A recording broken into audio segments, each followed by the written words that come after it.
A Península Dingle, na Irlanda, é o ponto mais ocidental da Europa, projetando-se no Oceano Atlântico.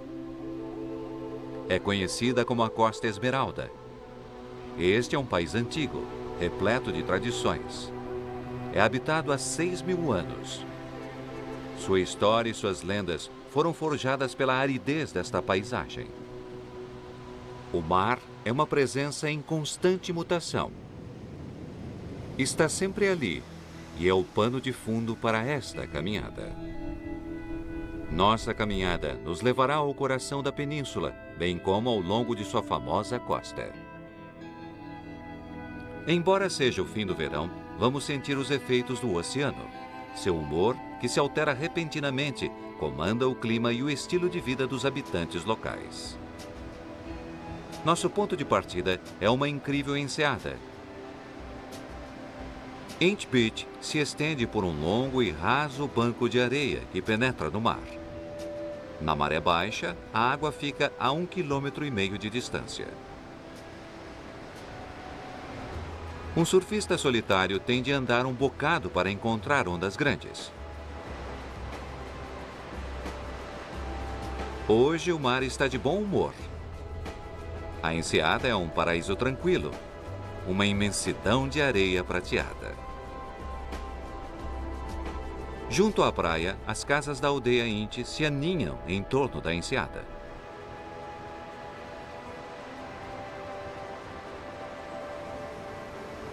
De Inch Beach, o caminho nos leva para o oeste.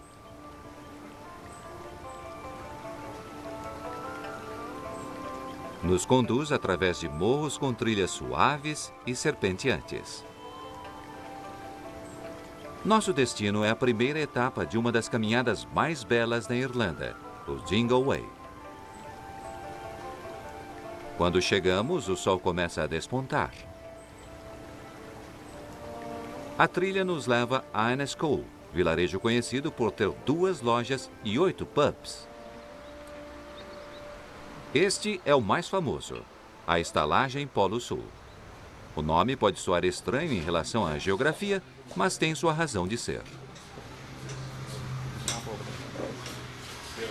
O proprietário, Crean O'Brien, é neto do herói local, Tom Crean.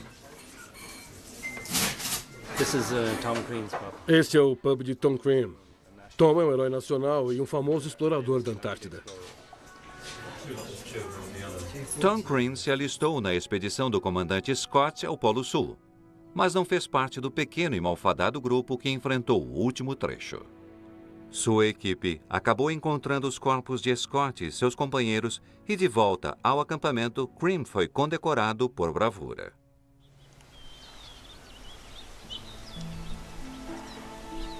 Partindo da estalagem Polo Sul, a trilha nos conduz por campos verdejantes.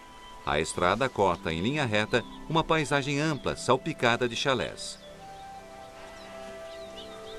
Nas cercas vivas, explode o vermelho das fúcsias. Importadas da América do Sul, essas plantas se adaptaram bem ao clima e agora já fazem parte do cenário.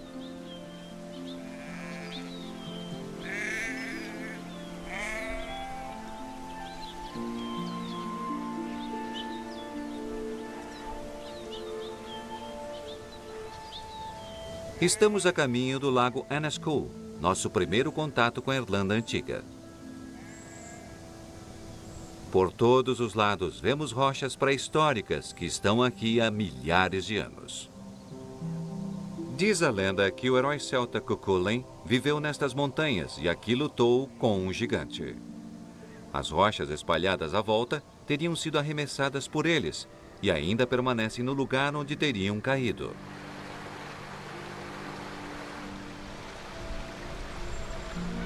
A mitologia está por todo lado.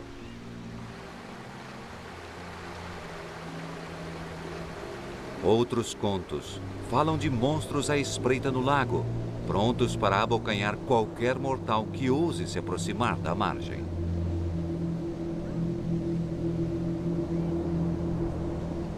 Do lago, a trilha inicia uma subida, chegando ao Passo Connor, o mais alto da Irlanda, a 1.300 metros de altitude.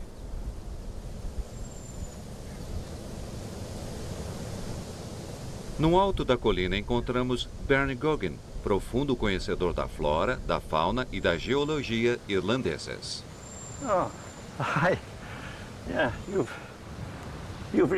Olá, sem dúvida vocês vieram a um lugar especial. Isso aqui não é só uma bela paisagem. Aqui, embaixo de nós, fica um dos sítios geológicos mais importantes do mundo. Olhando ali para cima, dá para ver onde o gelo do glaciar moldou as paredes posteriores. E nas laterais, ali onde há uma bruma, dá para ver as rochas pontudas quebradas pelo gelo. E esses fragmentos de rocha caíram numa imensa fenda na parte posterior do glaciar.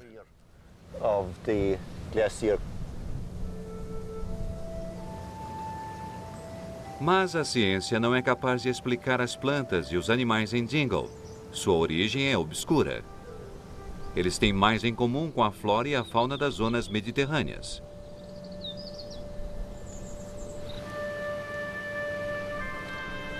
Quando nos afastamos do lago, a bruma começa a cair.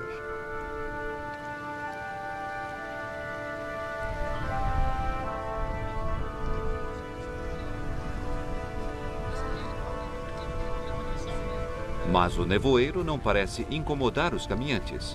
E mesmo por entre a bruma, a vista que temos da península é espetacular.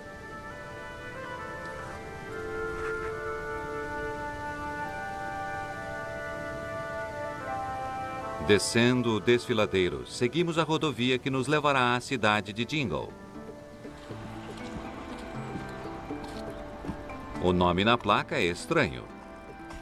Estamos numa Gaeltacht, região onde predomina o irlandês, embora também se fale inglês por aqui. Dingle, o coração da península, é uma cidadezinha próxima a um porto tranquilo. Pode ser uma cidade pequena, mas há mais de 50 pubs para seus 1.200 habitantes. Muitos deles também são lojas, onde se vende de tudo, de botas de fazendeiro a camas e bicicletas.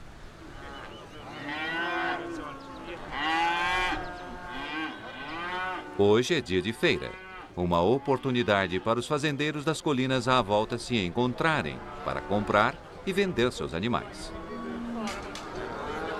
No campo próximo à feira, há um concurso de cães pastores. Nele, os fazendeiros exibem o talento de seus animais para pastorear rebanhos.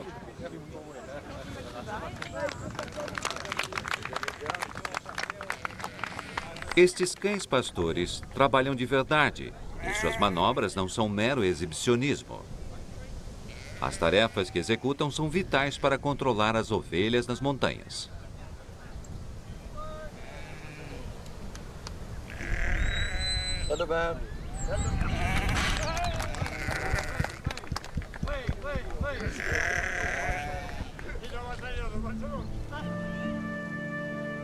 Fora da cidade, nosso caminho é margeado de cercas vivas em flor. Estamos percorrendo o Dingle Way, a longa trilha que contorna a Península Dingle e que nos permite admirar as deslumbrantes paisagens campestres que se estendem até o mar.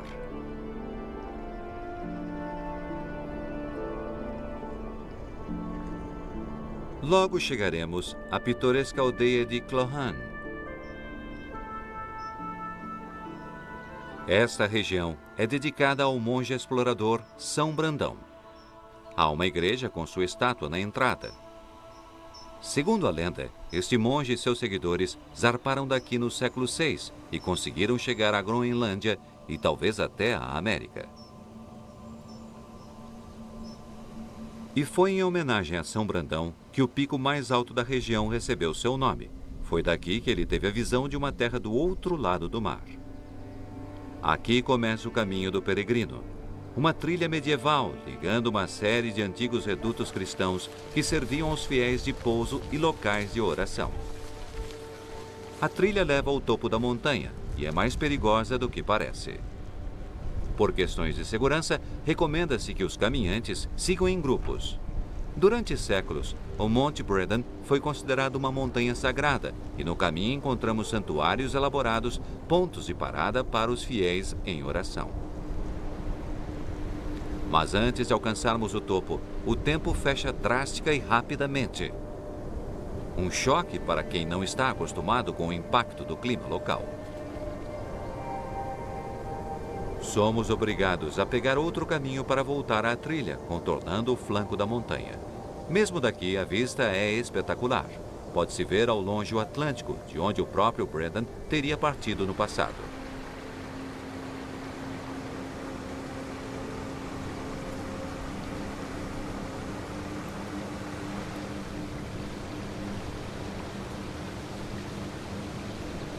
Esta é uma região na qual a influência religiosa está profundamente arraigada.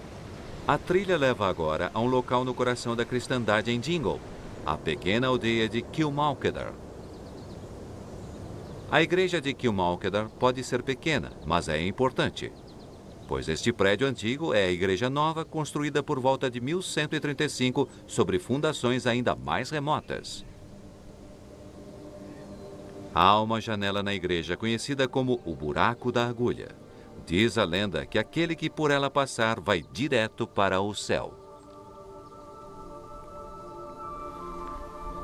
A estrada continua, e não muito distante fica um prédio ainda mais antigo. O Oratório, ou Casa de Orações, em Galarus. Datado do século 7 ou 8, é um dos prédios mais antigos desse período, que se mantiveram intactos. Ele representa o auge da técnica de construção em pedra seca chamada corbelling, desenvolvida na pré-história pelos primeiros habitantes da península há quase 6.000 anos. As pedras são cortadas e posicionadas de tal forma que a chuva não penetra o interior da construção.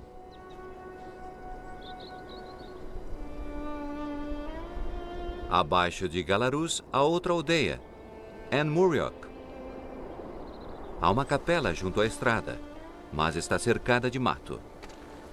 Ela foi convertida no estúdio de uma artista, a pintora Carol Cronin. Ela viajou por todo o mundo, mas o motivo pelo qual se fixou em Dingle é bastante simples.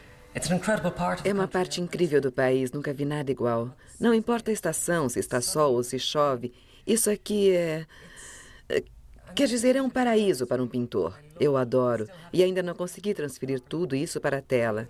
Adoro a rusticidade e a turbulência desta parte do país. Por exemplo, esta é a praia de Clogher, que é incrível. Num dia de mau tempo, é como se o Atlântico inteiro tentasse penetrar esse espaço minúsculo.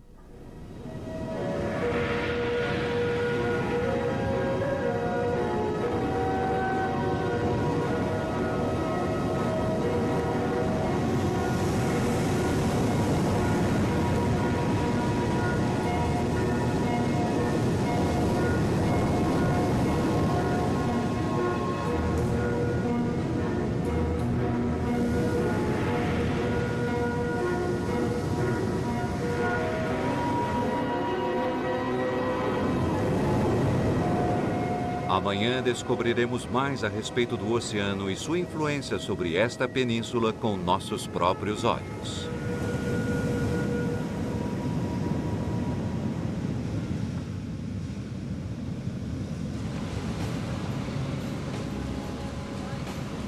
Na manhã seguinte, tomamos um barco a caminho das Blaskets, um conjunto de 6 ilhas ao largo da costa oeste da península.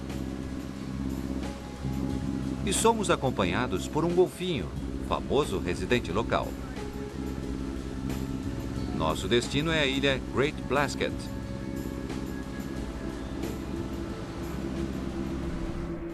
O termo Blasket provavelmente deriva de uma palavra viking que significa lugar perigoso. O arquipélago parece fazer jus ao nome. Hoje as ilhas são totalmente desabitadas. No passado, havia habitantes. Eles plantavam, pescavam e pilhavam os destroços de embarcações que batiam nas rochas.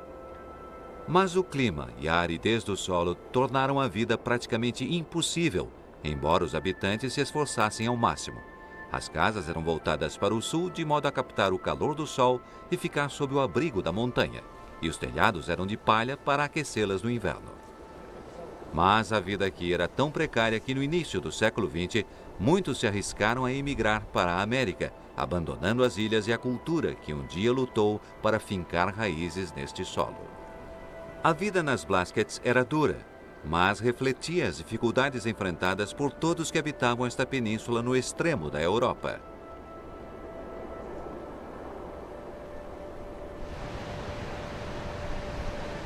De volta à península, começamos a caminhar ao longo da praia em Clogher Head, mas nada de areia entre os dedos. Tudo aqui é rocha vulcânica, ideal para fazer machadinhas neolíticas, mas não para pés descalços.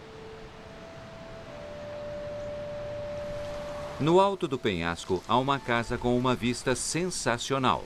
Nela mora um ceramista, Louis Mulcahy. E estas são algumas de suas criações. Louis passa a maior parte do tempo em seu estúdio no alto do penhasco. Para ele, a vida aqui tem contribuído muito para o estilo de seu trabalho. A principal influência é a paisagem, que é de grande impacto. Muito ampla, aberta, magnífica e de uma cor deslumbrante. Não há muitas árvores por causa dos ventos cortantes. O tempo aqui é tempestuoso e inclemente no inverno. E acho que parte disso se reflete nos vasos que produzimos.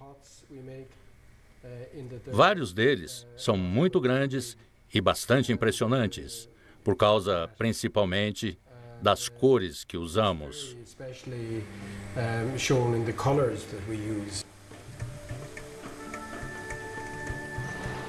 Tomamos o caminho de volta à praia no fim do dia. O clima tempestuoso pode até dificultar a caminhada, mas cria um pôr-do-sol espetacular.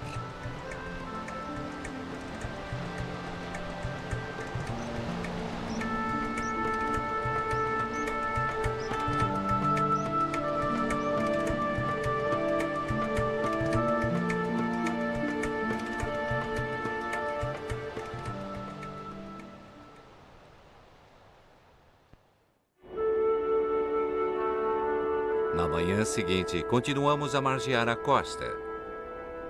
No início, a caminhada é suave, mas depois a trilha nos leva a um despenhadeiro íngreme. Perigosamente próximo à beira do precipício, encontramos o Forte Dunbeg, e nosso guia será Tag O'Coilin. Este forte promontório foi construído por volta de 500 a.C. pelos habitantes da Idade do Ferro e hoje é conhecido como Dunbeg.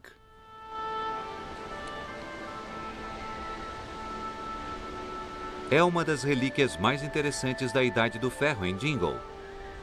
Existem mais de 2.000 sítios arqueológicos espalhados por esta minúscula península.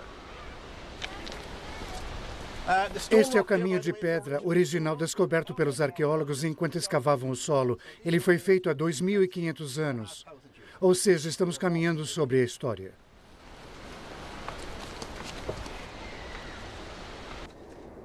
O estilo é o mesmo do oratório em Galarus, embora este forte tenha sido construído muito antes pelos celtas oriundos da Europa Central.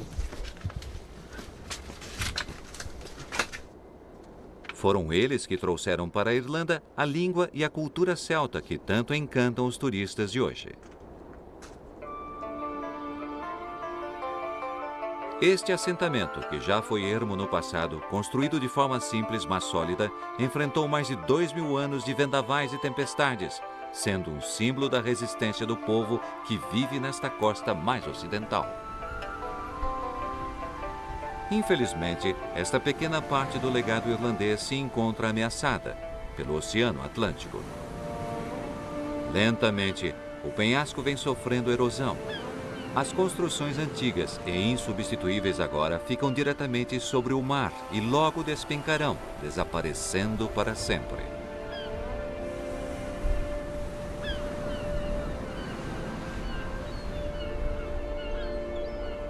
De Dunbeg, uma curta caminhada por suaves colinas nos leva de volta à cidade de Dingle. É a nossa última noite e nossa caminhada se encerra no porto. Este cenário tranquilo reflete os repentinos contrastes do clima caprichoso de Dingle. Ele compõe o fecho perfeito para uma jornada que nos mostrou a beleza agreste e desafiadora que é a essência da Irlanda Ocidental. Uma caminhada em que a cultura e a história do povo irlandês nunca estiveram muito distantes. E a melhor maneira de passar a última noite, se não aproveitando a música tradicional num pub?